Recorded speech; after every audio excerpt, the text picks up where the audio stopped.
जय हिंद। आज एक नया टॉपिक लेकर आए हैं। सेल अर्थात कोशिका। सेल को हम हिंदी में कोशिका कहते हैं।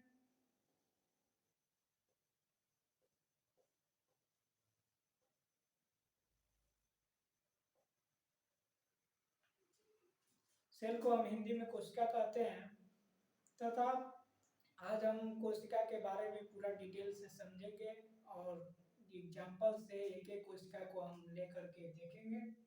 तो जैसे कि देखिए, कोशिका को हम बायोलॉजी में साइटो कहते हैं। साइटो का अर्थ होता है कोशिका।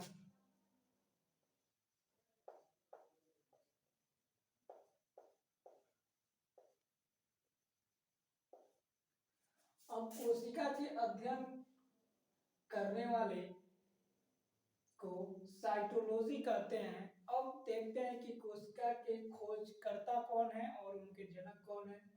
तो कोशिका को जिसने खोजा था उन्हीं को ही ना उनका जन्म कहा जाएगा। तो रॉबर्ट हुक ने 1665 ईस्वी में कोशिका की खोज की थी, लेकिन उन्होंने खोजा था तो उन्होंने मृत कोशिका को खोजा था। अब जीवित कोशिका को खोजने वाले थे एंटोनी वान ल्यूवेन हॉल ने। इन्होंने जीवित कोशिका को खोजा था।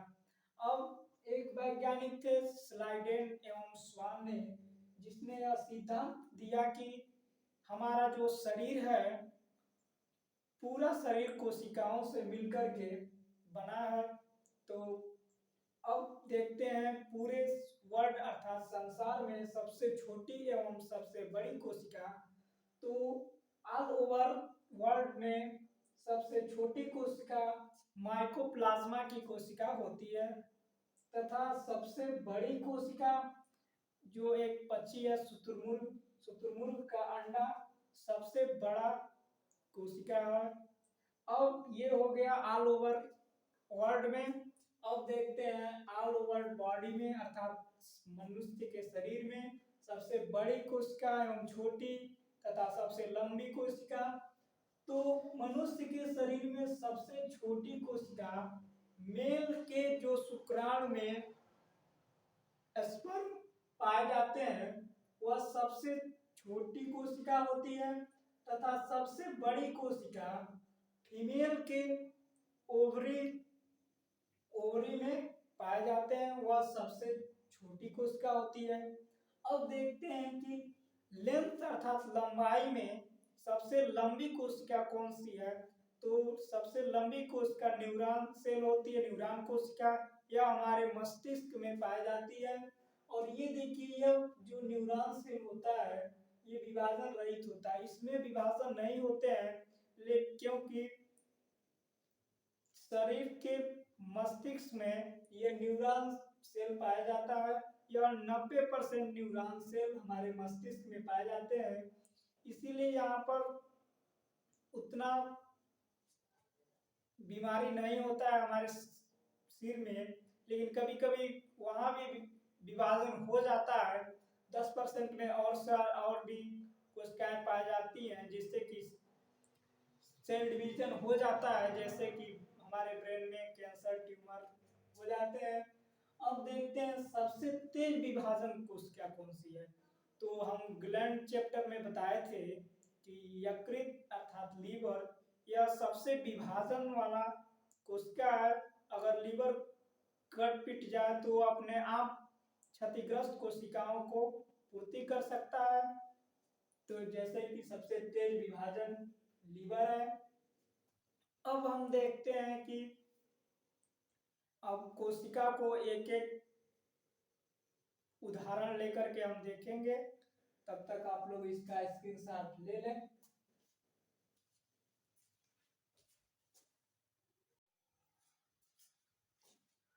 अब पहले नंबर है कोशिका झिल्ली।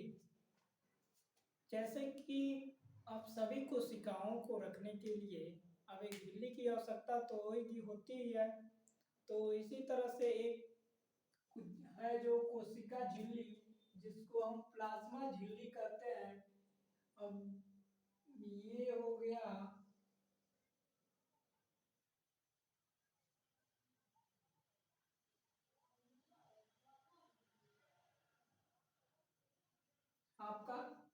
कोशिका झिल्ली। अब ये जो झिल्ली है इसी के अंदर सारे कोशिकाएं पाए जाएंगे। अब ये जो झिल्ली है यह पादप और जंतु दोनों में पाए जाते हैं तथा ये झिल्ली प्रोटीन की बनी होती है और ये कोशिका इसी झिल्ली में आते हैं और जितने भी कोशिकाएं पाई जाती हैं इसी प्लाज्मा झिल्ली के अंदर होती हैं। अब जैसे कि आप लोग जाते हैं बाजार में तो आलू प्याज मर्चा लेते हैं तो आप लोग एक झिल्ली में रख लेते हैं। अगर ज्यादा हो गया तो उस झिल्ली को डबल कर लेते हैं।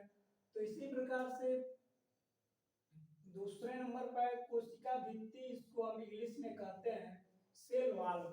यह केवल पौधों में पाई जाती है और ये जो कोशिका भित्ति होती है ये कोशिका झिल्ली के बाहर ऐसे संरचना में पाई जाती है।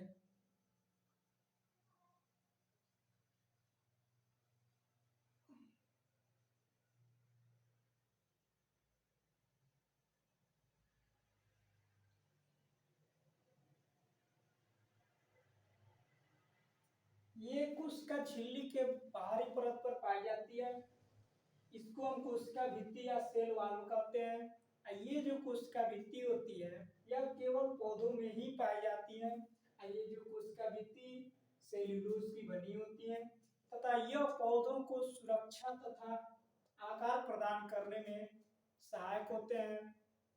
और जैसे कि हम लोग भी अपने शरीर की रक्षा एवं सहायता इस कपड़े से प्रदान करते हैं। तो यह कपड़ा किस चीज का बना है? तो पेड़ पौधे से ही बना है, तो पेड़ पौधों के सेलुलोज से बना है। तो ठीक उसी प्रकार पौधे भी अपना रक्षा सेलुलोज की से करते हैं अर्थात कोशिका भित्ति से करते हैं। अब इसके बाद से है माइटोकांड्रिया। इसको हम हिंदी में सूत्रकणिका कहते हैं। माइटोकांड्रिया को हम यहाँ एम से लिख दे रहे हैं।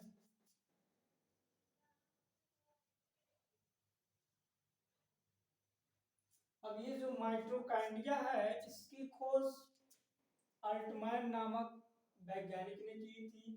अब माइटोकांड्रिया के कुछ काम को देखते हैं। तो यह जो है माइटोकांड्रिया श्वसन में बहुत बड़ा हक निभाता है।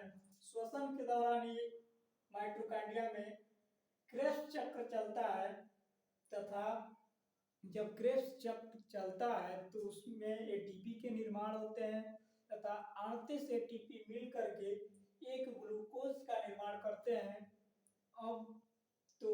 अब देखिए उसको कोशिका को पावर हाउस भी कहते हैं। यह कोशिका जो है यह माइटोकांड्रिया है, यह कोशिकाओं का पावर हाउस है तथा माइटोकांड्रिया के आंतरिक दीवार को हम क्रिस्टी कहते हैं। अब पूछेगा क्वेश्चन में कि कोशिका को पावर हाउस किसको कहते हैं? तो माइटोकांड्रिया को। कोशिका को ऊर्जा घर किसे कहते हैं? तो माइटोकांड्रिया को या सूत्रकणिका को। इसकी खोज किसने की थी? तो अल्टमैन नामक वैज्ञानिक ने। तो आप लोग इसका एक स्क्रीनशॉट ले लें तब तक के लिए।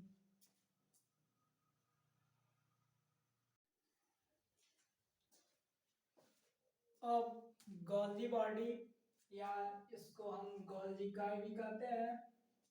तो गोल्जी बॉडी की खोज कैमिलो गोल्जी नामक वैज्ञानिक ने किए थे, इसीलिए इनका नाम कैमिलो गोल्जी ही रखा गया। और ये जो गोल्जी बॉडी होता है यह हमारे कोशिकाओं में परिवहन का काम करता है अर्थात कि जैसे कि कहीं किसी कोशिका में ऊर्जा की कमी हो गई तो वहाँ ऊर्जा का ट्रांसफर करना, जहाँ पानी की कमी हो गई वहाँ पानी को ले जाना। तो इस तरह से यह एक सामान को एक जगह से दूसरे जगह पर स्थानांतरित करता है अर्थात यह परिवहन का काम करता है। अब देखिए गाजीबाड़ी जो है इसको हम ट्रैफिक पुलिस भी कहते हैं।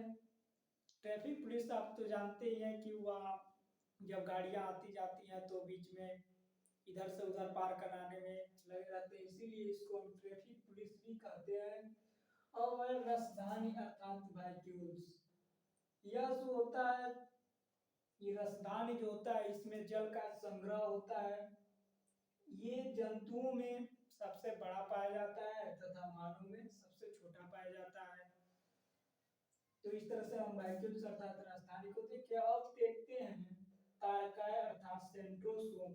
यह जो होता है कोशिकाओं में कोशिका विभाजन में सहायक होता है। इसकी खोज बोबरी नामक वैज्ञानिक ने की थी।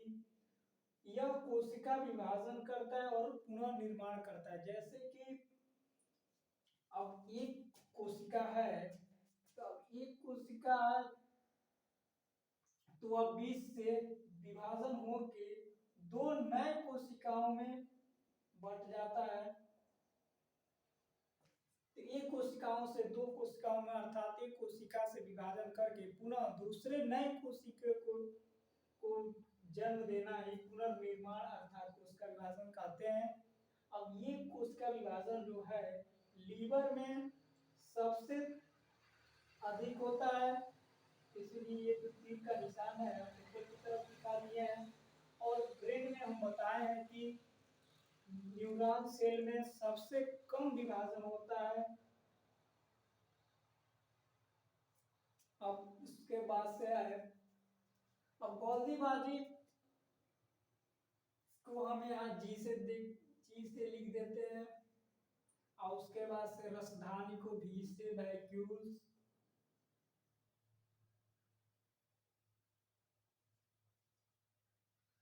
उसके बाद से सेंट्रोसोम। अब है अंतःप्रद्रव्य जालिका अर्थात एंडोप्लाज्मिक रेटिकुलम ईआर। इसको शॉर्ट में हम ईआर के नाम से जानते हैं। तो अंतःप्रद्रव्य जालिका की खोज पोर्टर नामक वैज्ञानिक ने 1945 ईस्वी में की थी। इसको इंग्लिश में हम एंडोप्लाज्मिक रेटिकुलम कहते हैं।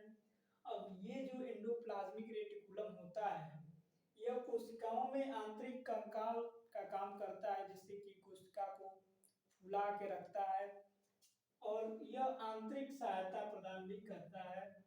अब ये देखिए जो अंतःप्रद्रव्य जालिका होती है यह दो भागों में बटी होती है।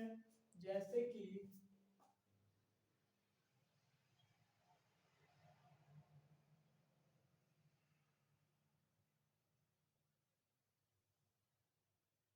एक हो गया स्मूथ इंडोप्लाज्मिक रेटिकुलम, जैसे कि एकदम प्लेन। एक हो गया रफ, और रफ वाले में धब्बे पाए जाएंगे।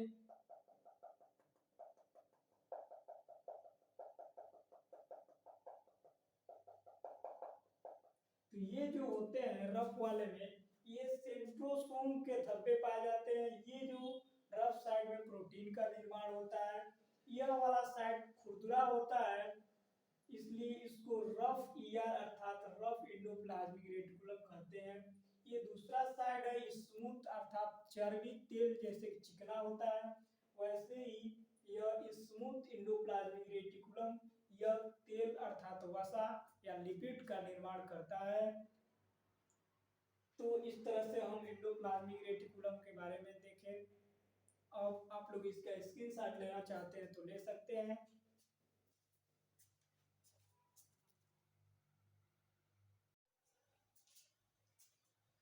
अब है 8वें नंबर पर राइबोसोम। यह जो होता है यह प्रोटीन निर्माण में राइबोसोम सहायक होता है। यह प्रोटीन निर्माण का कार्य करता है। जैसे कि हम बताएं कि इंडोप्लाज्मिक रेटिकुलम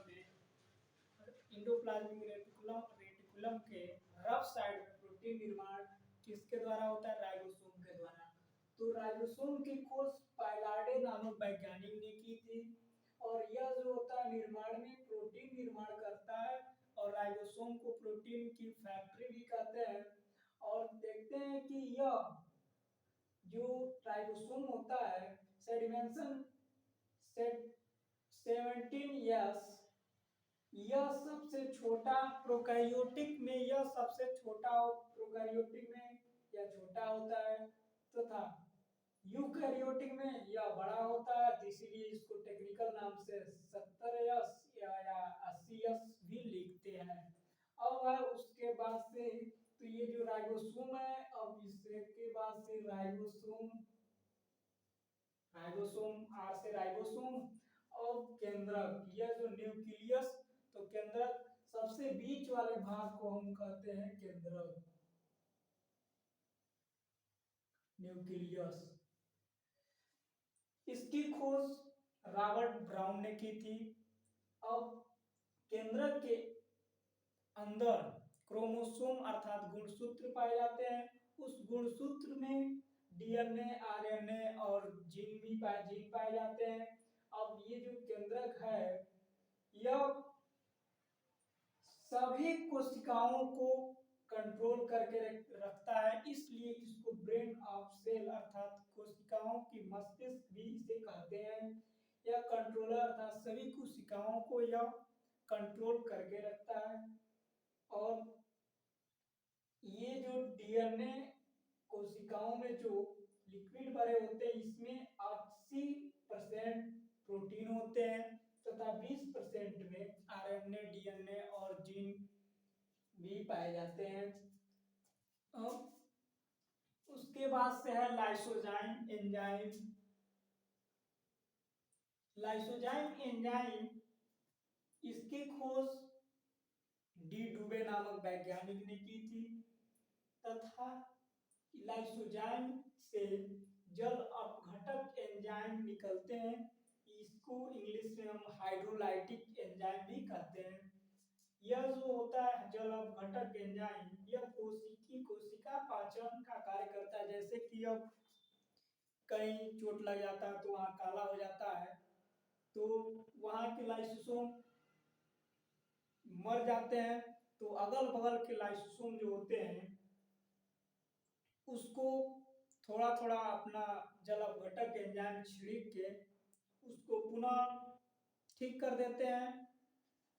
और अगर कोशिकाएं अगर मर जाती है वहां की, तो वहां पर अपना जल अपघटक एंजाइम से उसको साफ कर देते हैं। इस तरह से कोशिकाओं को का अपमार्जक लाइसोसोम को भी कहते हैं।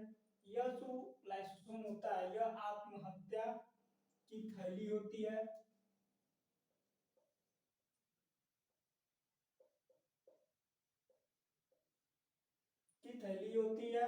अगर लाइसोसोम हमारे कोशिकाओं में अगर फूट जाए तो सारे कोशिकाओं को नष्ट कर देगी। इस तरह से इसको हम कोशिका की आत्मघाती थैली भी कहते हैं।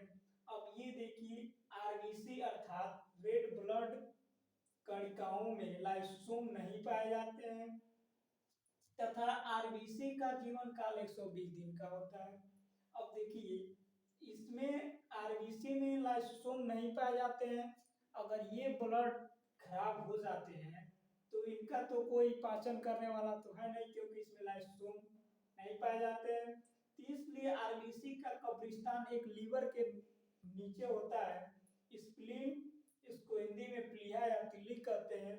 वहां पर ये जो आरबीसी होता है वहां पर जा करके उसका नष्ट हो जाता है तथा आरबीसी बनता कहाँ है, तो हम बताए थे कि ब्लड चैप्टर में अगर छोटा बच्चा 9 महीने अपने माँ के जब पेट में रहता है तो अब भ्रूण अवस्था में उसके में लीवर के एक मेसोडर्म सेल में उसका आरबीसी का निर्माण होता है। और जब बच्चा भ्रूण से बाहर आ जाता है तो उसके में जैसे कि हम लोगों में आरबीसी का निर्माण हड्डियों के बोन मैरो अर्थात हड्डियों के अस्थिमज्जा में होती है। तो आप लोगों को ये समझ में आया राइबोसोम, केंद्रक और लाइसोसोम। तब तक आप लोग इसका एक स्क्रीनशॉट ले लीजिए।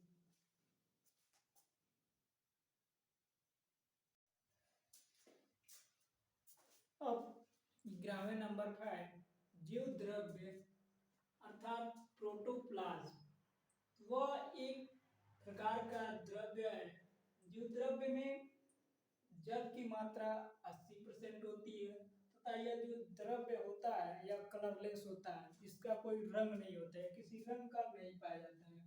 अब ये जो जीव द्रव्य है ये दो प्रकार के होते हैं।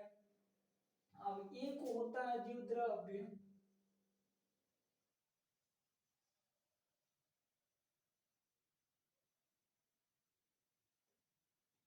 जिसको हम कोशिका द्रव्य का, एक होता है कोशिका द्रव्य, दूसरा होता है केंद्रिका द्रव्य।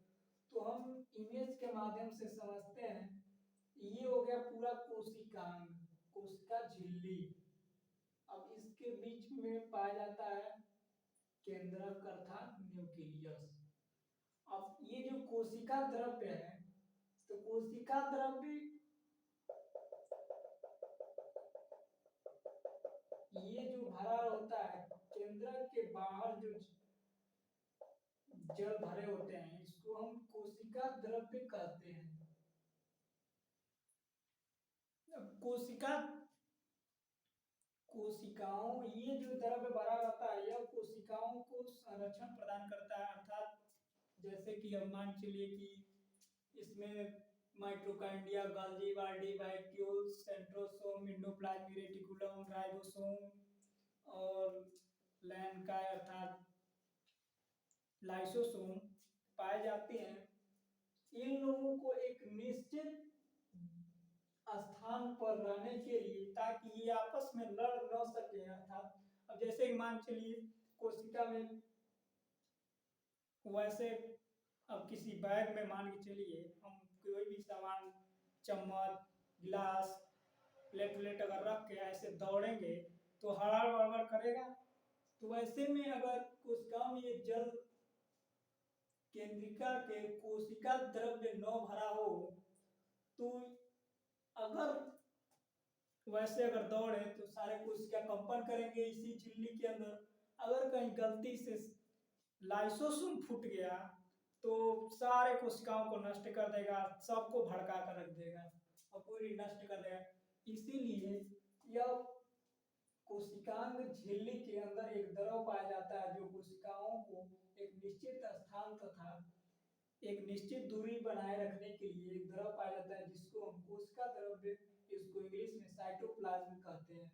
अब दूसरा है केंद्रिका द्रव। केंद्रिका द्रव जो होता है इसको हम न्यूक्लियोप्लाज्म कहते हैं। तो केंद्रिका द्रव शब्द से ही पता चलता है केंद्रिका द्रव, तो केंद्रक में पाए जाने वाले द्रव्य को केंद्रिका द्रव्य कहते हैं। तो ये जो द्रव्य होता है इस न्यूक्लियस में पाए जाते हैं। अब इसी द्रव्य के अंदर डीएनए, आरएनए, जीन वगैरह पाए जाते हैं। तो आरएनए और डीएनए की हम अलग से एक क्लास लेंगे। अब इसमें इसके आगे और सारे भी पार्ट हैं लेकिन यह काफ़ी बड़ा वीडियो हो जाएगा, इसलिए पार्ट 1 वीडियो में ही बस इतना हम रहने देते हैं। अगर ये आपको वीडियो अच्छा लगे तो इस चैनल को सब्सक्राइब, लाइक, शेयर ज़्यादा से ज़्यादा तक शेयर करें। जय हिंद।